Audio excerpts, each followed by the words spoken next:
Break ചവിട്ടി bus നിർത്തി. Bus park ചെയ്ത് ഞാൻ എൻ്റെ റൂമിൽ വന്ന് കിടന്നു. അതുപോലെ ഭീകരമായ ഒരു രാത്രി എൻ്റെ ജീവിതത്തിൽ ഒരിക്കലും ഉണ്ടായിട്ടില്ല. ഈ ഈടൻ ആരാണ്? അയാൾ എന്തിനാണ് ഇത്രയും പണം എനിക്ക് തന്നത്? ആലോചനകൾക്കിടയിൽ എപ്പോഴോ ഞാൻ ഉറങ്ങിപ്പോയി. വല്ലാത്തൊരു സ്വപ്നം എന്നെ തേടി വന്നു.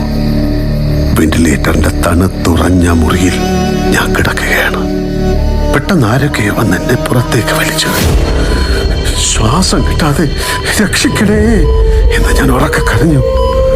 പക്ഷെ ആ ശബ്ദം മറ്റാരുടേതോ ആയിരുന്നു. അതോടെ ഈ പണത്തിന് എൻ്റെ മരണത്തിൻ്റെ മണമുണ്ടെന്ന് എനിക്ക് മനസ്സിലായി. പിറ്റേന്ന് തന്നെ ബാങ്കിൽ പോയി എല്ലാം തുറന്നു പറയാൻ ഞാൻ തീരുമാനിച്ചു. ന്യൂനമർദ്ദം ശക്തി പ്രാപിച്ചു.